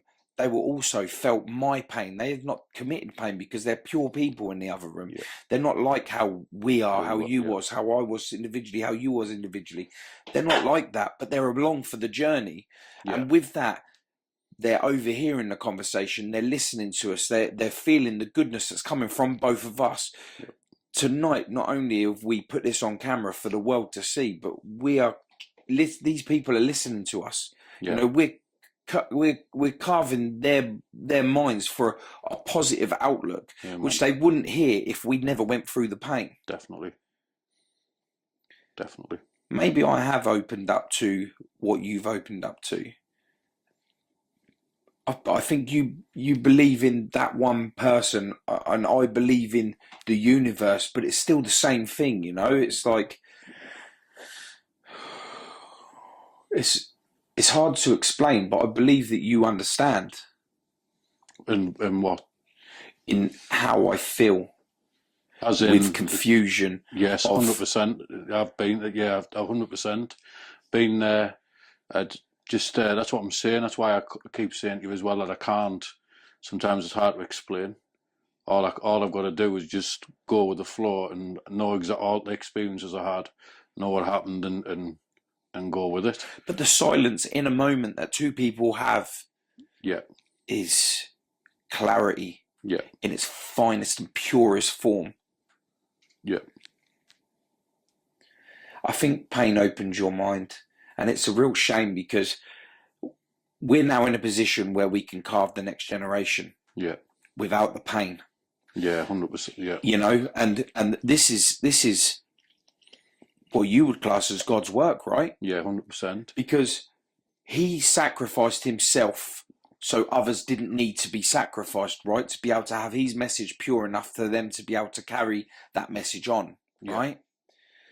At some point, people forgot, and they created pain over and over and over and over again, in the world, where it was hard enough for you to be able to see clearly that there is good here. We've just got to cut the bullshit. It got lost.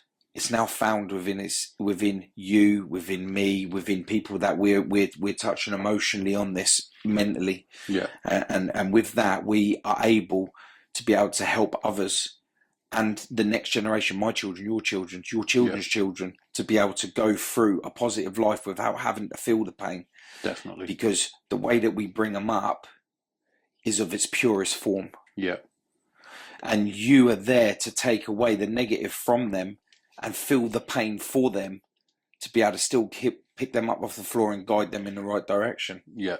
I don't think they realise how lucky they've got it. Definitely. Because could you imagine if I had the kids before I changed? How would you feel if your sons, because you have sons, don't you? Yeah. How would you feel if your sons started following the direction of travel that you did? It'd kill me. It would absolutely wipe me out, because I know what it leads to and what it's going to do. I know what it'll do to him in the long term. Even if he suddenly starts to change, that thought, it's scary. That's your drive. Definitely. That's your power. Yeah, I haven't thought of it like that, but I have tonight. I'm glad that I'm able to help you rethink things in a way where you're starting to understand a bit more, you know, because like... I just have, definitely, because I've been going through a little personal, you know, I've been going through a little struggle lately, and it's just really affected me a little bit spiritually and everything. So I've been a little worried a bit, and I need to put my focus back onto what I've got to do for my kids and everything. And yeah, I don't want them to go, what kind of father would, you know? So it's, I'm sort of glad this has made me think a bit about something. Good. Definitely has.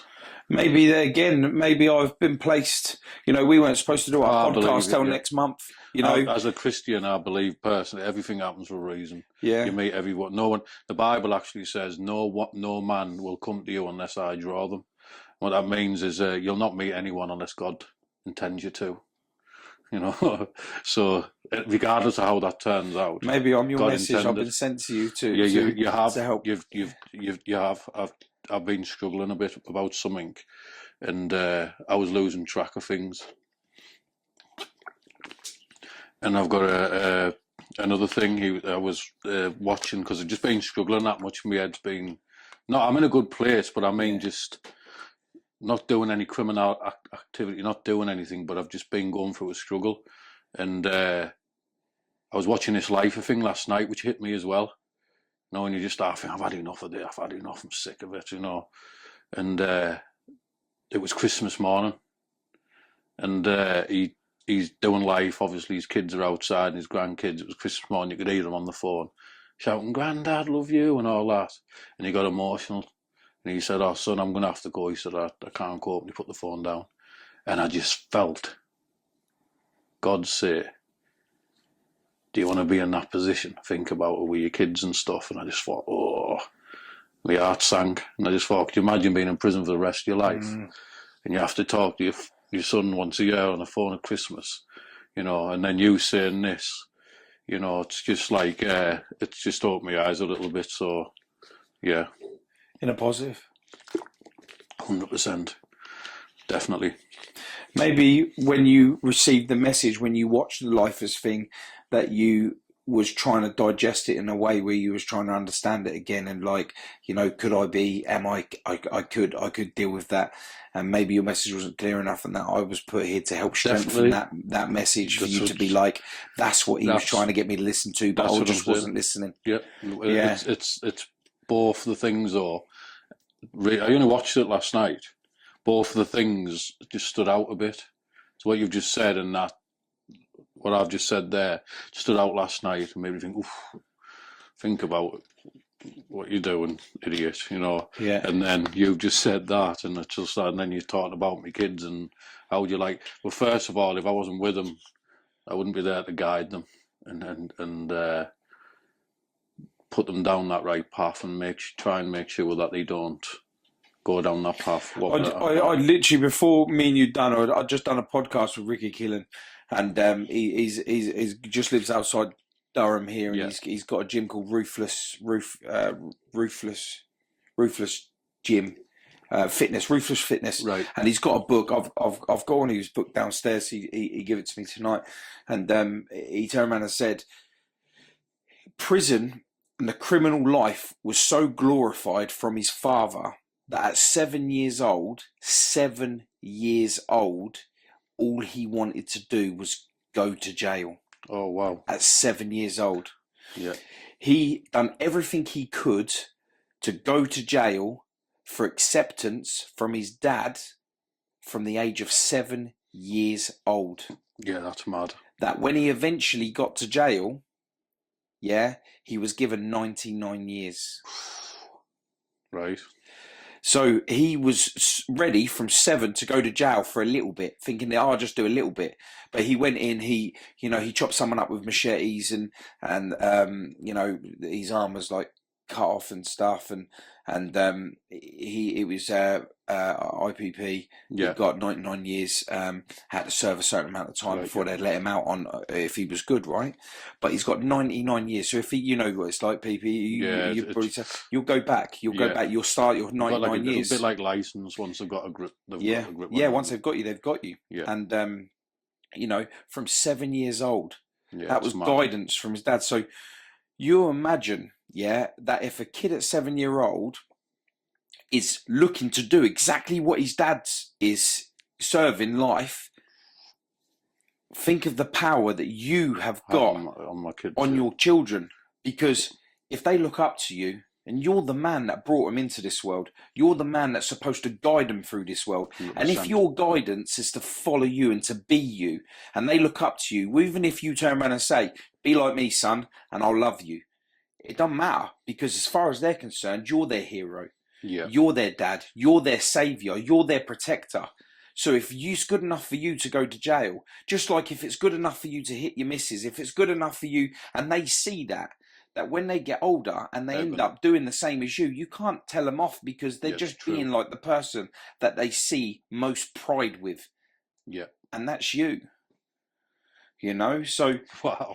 When you are losing, or when you feel like you're failing, or when you feel like your vision is cloudy, just step back, go into the room at night time, look at your kids sleeping, because that is a privilege that you'll not get if you're locked away. Definitely. Because when your kids are asleep at home in his bed, it's in peace. Now, if you can view your child as if he's in a cell for the rest of his life because he wants to be just like you, your child that would be the last time that you remember your child being at peace when he's asleep in his own bed. Yeah. So just think, if you're feeling like lost, go up to the room, open the door, just have a little look, kiss him on the head, walk out, go back to bed. Because if that's not clarity enough for you to stay thinking correctly, then you need to find yourself again. Yeah. And fast, because it's not just you now. Yeah, it's my... It's your kids, and it's not only the kids, it's the pain and the destruction. Because if they were 1% of who you are, who you was, there's 5 of them. Yeah. And families stick together. Yeah, I know. So when you've got one of them committing it, they're going to pull the others in. So you haven't just lost one child, you've lost 5 sons for 2 seconds of mad thinking. 2 seconds. 2 seconds gone, 1 child gone, 2 Yeah, I child know, gone. it's scary. Just like that. Just easy, I know. Gosh. Powerful message. It's right under your nose, brother. Yeah, I know. It's there. Good. It's there. Anything else you'd like to add? Just God love you all. yeah. That was powerful at the end. Yeah. Like that's wow, definitely. It's given me something to think about. I'll be the best father in the world when I leave here. You know? And you know, I'm glad to be a part of that journey. You know, Yeah, and you know, I take from this too. You know, I take a lot of warmth from this too. Yeah. And opening myself up to a lot. To what I'm exactly the same as you. I think a lot. I act on what I think. I role play what That's I think. what it is. It's like it's when I say the struggle, it's what goes on in your head and what you struggle with in your head, and it can become tough sometimes. And sometimes you feel like I've had enough of this. People think I'm a mug, and it can just come there sometimes, and then it plays on your mind, and then you start losing track, and your four pattern can overtake you, and you start thinking, "Sack me kids, sack me family." People think I'm a mug, and especially when the school holidays are in as well, and the kids are screaming, and you just like, I just want some fucking peace, mate. Just don't leave me alone for a minute. But then when they leave you alone, or you tell them, and they're like, "Get out," and they're gone. And you're at home, or you lose track, and you find yourself in a cell. You'd do anything for them kids to come in and make that noise. And that's because truly that's where your peace is. You just weren't accepting it at that time because you figured that peace was leave me alone. But when you're alone, you're like, what the fucking hell? Where's the noise gone? Because it's not so much peace in loneliness. It's peace within your mind, and you need to be able to create that on the noise. Yeah. You know, because kids running around screaming, like I even do it to myself. I'm trying to watch the TV. But if they weren't there to scream, like my brother used to always come and put his bike on my window, and his fucking handle always used to smash my window. And I used to say to him, "Fuck's sake, brother, you're gonna smash my window one day." He'd go, "Nah, it'd be all right." He'd come in, he'd use my toilet, not flush the chain, nick my sweets out of it, go kiss me on the forehead and disappear. And I'm like, "Fuck, sometimes you do my head in." But what I would love to have that back. I'd love for him to come back and just throw the bike through the window. Yeah, piss on the floor. Tip all my sweets out on the floor and like just spam me on the head and fuck off. I'd do anything for that. Do you know what I mean? But because we look at it as then like I'm not ready for that transaction right now because I'm a little bit annoyed and you've just come in and pissed me off. But that could be the last time that you've ever pissed me off. I should have accepted that. I should have embraced that because that's a moment that was imprinted on me. Yeah, which I thought was a negative at the time. Yeah, because I'm tattooing, I'm in the middle of working, I'm tattooing a customer. You've come in, you've just like 100 miles an hour, you blah, blah, blah, blah, right, I'm off, I'll see you later, I'll see you, boom. And you're just like, sorry about that, mate. You know, that's my brother, he's crazy, you know, but what I'd do to have that back. And I didn't appreciate it, and I didn't respect it, and I didn't see it for what it was.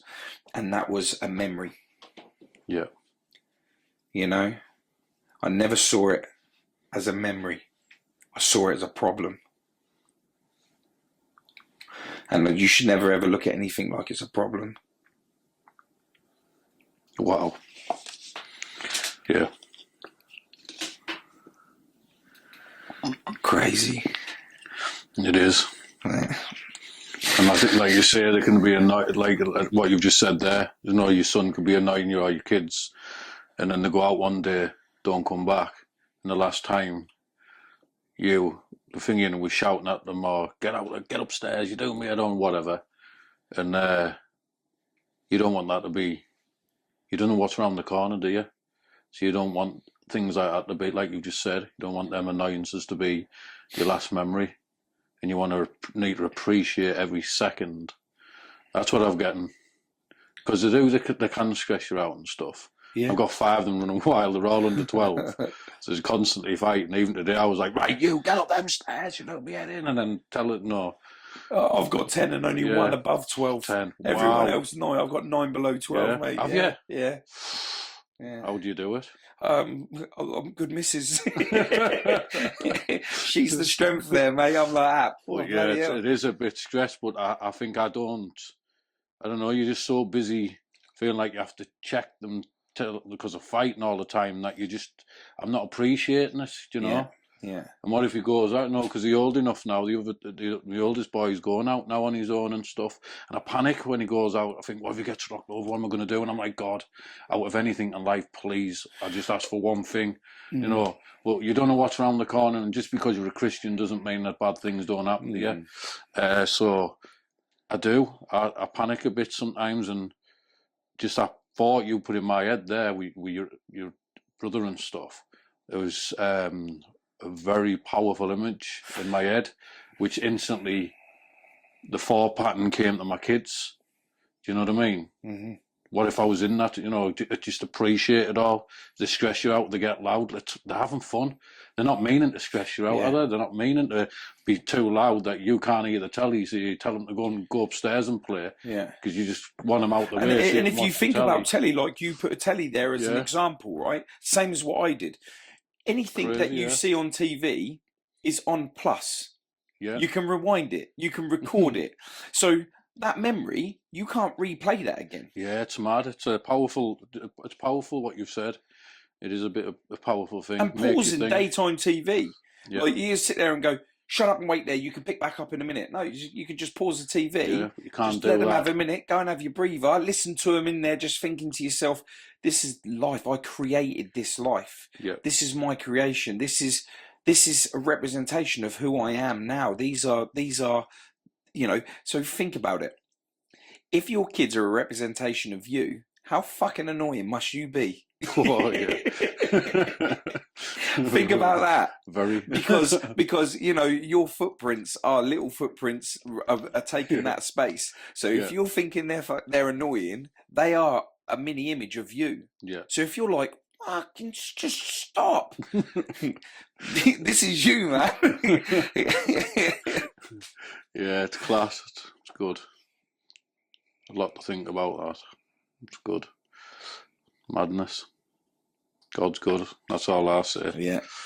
But it's weird because it's like that last night, and then you saying this. It's really just made me think, as you were saying, especially the bit about your brother when you were saying he comes in, does all that, annoys you, you know, and you wish that it could be. It wasn't, and Shane, don't get me wrong. It wasn't until, like I said, I'd come to the point of, listen, I love my missus, I love my children, but true love of loss can never be felt until you've lost love. And I don't mean that as you have a missus, you say you love them, you get rid, but really you don't, because you meet someone else and it's better than what you had before. Yeah. So you know that wasn't love.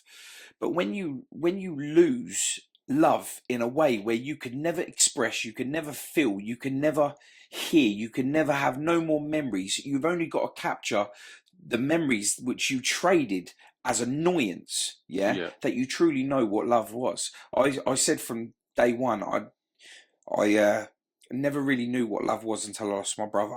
Yeah.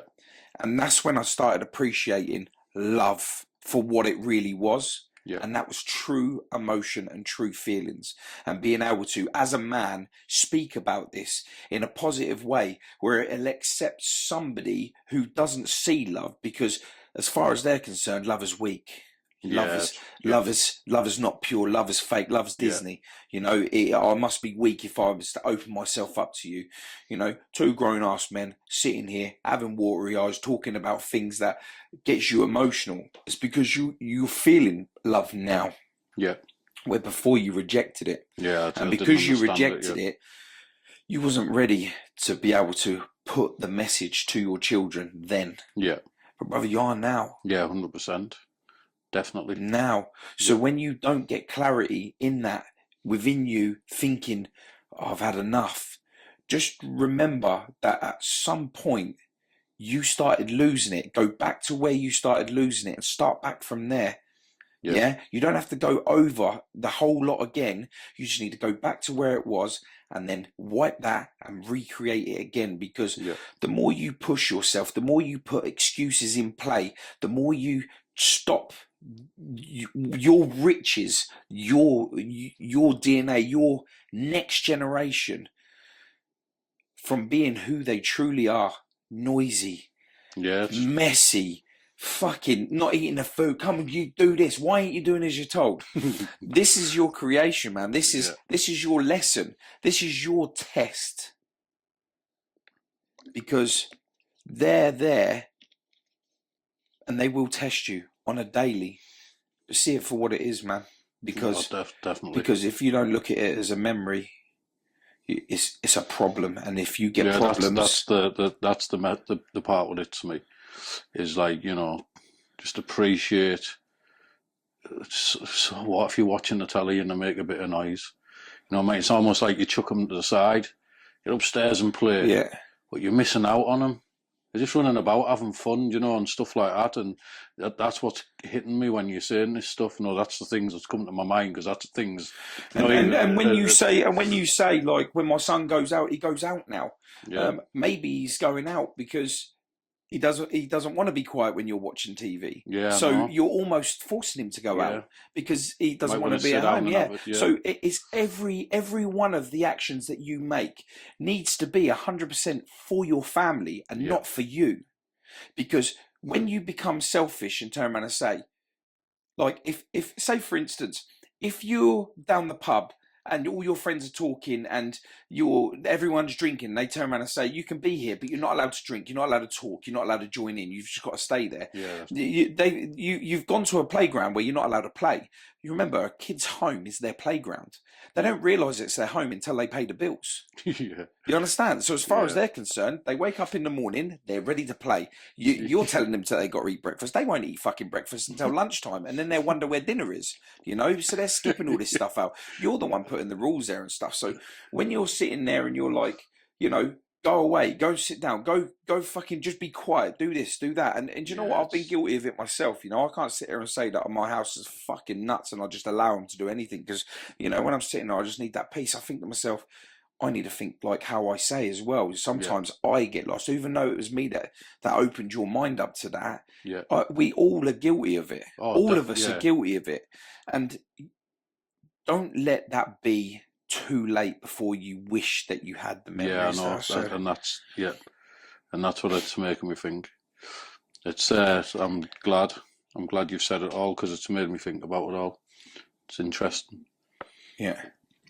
And that's how I see. That's why I love God, because He keeps doing this to me, and ever since I've been a Christian, He's done it to me through all kinds of people. Some people don't even know, but no, they've just come, and I haven't even said, but they've just come and said something, and it's confirmed to me that God was speaking to me, or God wanted me to see something, and then it sent me off on different things. And I just think that's what God does when He protects you, and He lets things sink into your mind, is at the right times. Not like if you said it 2 weeks ago, probably wouldn't have heard it. Mm-hmm. But it's just perfect timing for me to watch that video last night and to hear what you've just said. It's madness. And I just put it down to God, because I'm a great believer in God, and I know He's real. And He'll protect me to the end and keep me on the right path to the very end. I know He will. And He's going to protect them. And and I just hope the message goes out of there. You know, them young lads, you know, if they're going on the streets or they're running about with knives and they think it's good, they'll regret it in the end. 100%. And they always do. Every story you always hear. And this is where they should realise it's not just one person saying it. Throughout history, you always get the older one who changes and says he wished he never did this stuff, wish he never went to jail, wish he never committed a crime, wish he never... And so it should open you know, it's not just one person who comes along and changes and says it. It's just everybody constantly. Even in the older generation, are always telling you, oh, I regret my life, oh, I shouldn't have went to jail, oh, don't live like this. Wait, apart from some people on the street who try and goad you and manipulate you into living a certain life for them. But most adults will tell the younger generation, you know, I made big mistakes in my life, shouldn't have done it, and blah, blah, blah.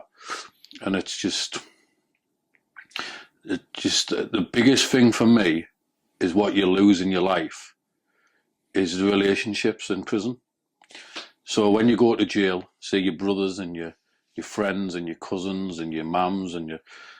When they went to jail, I remember me brother being a kid, and then I got out like years and years down the line, and he was an adult with kids, and there was just no connection. Yeah. And you lose all. It's just not the same. It's growing up with a brother from scratch upwards, but having 20, 30 year mixing gap. Yeah. You're not brothers anymore. Nah. It changes something. Very much so. And this is what people don't realise. You miss out. Your family aren't your family what they could have been. You couldn't have been. You might be close to some of your family, but you would have been 10 times more close if you grew up with them and if you were there all the time, rather than having 10-year gap, 2-year out, 15-year gap. Just you don't have that connection. Strangers. Yeah, that's what it feels like, and it's weird, and it's hard. How can you get that back? You can't. You can't have it back. You've missed it. You know, you went to jail with 7, but having said you come out in the 25. You've missed out that huge gap of where we could have been close brothers. But if you've got to look at it like this, okay? Now, if you would have been close and you grew up to be close brothers at the time, you was running at a negative, right? By the time that you found purity and he hadn't, you would have found that distance again. Yeah, that's true. Because he would still be on this path and you would be on this path. There's no guarantee that you would both be still in the direction. So maybe in a way it's best that he saved, and you should be happy that he saved himself from feeling exactly how you felt, because you wouldn't wish it on yourself. You're ready to die. Why would you want that for your sibling? Why would you want that for your brother? Yeah. So maybe him distance himself, maybe you saved him. Mm-hmm. And because you saved him, you now need to catch up. So now you've caught up, yeah? He's got life experience on him when it comes to, you know, all the stuff that you missed out on, where he hasn't got street experience. So you've both got different experience, but it doesn't mean that you're two different people. Yeah. It just means that at that time you was on two different journeys. Yeah. Yeah. And that's not a bad thing. Yeah. Yes, it gained distance between you. But if you're building a relationship up now you're out, now you're free, now you're able to be able to give that time, you need to get rid of all of the we could have been, because theoretically you could have killed him from being like you emotionally, internally. He wouldn't have what he's got now if he would have followed you, if he would have been like you. Yeah. And if anything, you should be grateful that he didn't end up like you at that time. So now you can relight that with the new you, and he is accepting that, just like, but you've got to accept him for not accepting you then to be able to build that friendship now. You understand? Because what you've got to remember is the you that you need him to love is you now. Yeah. So him not following you then, you actually saved him. Yeah. Look at it like that. Yeah. Because yes, fair enough, you weren't two peas in a pod growing up like you thought you should have been, two brothers at arms, you know, two of us just going out and being the most vicious brothers of all time, like the Crays or like the Adams or because he was a baby. Yeah. When I started going to jail. Yeah, no, and then he never seen him until he was like 14 or something, and then went back in jail again, and then never saw him until he was 21. Mm-hmm. You know what I mean? So it's like it's not like that. Do you know what I mean? It's just different. Yeah, but if he would have looked up to you in a way where he was exactly like you, it would have been like that. Yeah. Because by the time you've got out of jail and the time he's got out of jail, he might have been younger, but you still would have been like that person trying to find different directions. Yeah, it's true. Where you would have had age on your side. Yeah. To be able to get out of it a lot quicker than what he did. So then you would have probably have got out of it. He would have stayed in it. You would have then been on him saying, you need to change. You need to be like this. Yeah. He's not ready for acceptance. Next thing you know, you two are at each other, you know? So there's so many ways to view it, but the fact that he didn't follow in your footsteps for you to be able to be close, to connect that way is a savior. And that's a message to you. Yeah. If you want to look at it like from the Lord himself, that's his message to you, that is stop putting things in place Yeah. to make you feel like you're not connecting, because if anything ever happened to you, yeah, is he used to you not being around? Probably. Does he like you being around? Probably. Yeah. So you've got to work out the probably, what's more probably likely, you know? And if you being around, but not having that, like that with not you probably feeling guilty for not being there all that time, he's got to accept that you're not going to go anywhere again. Yeah.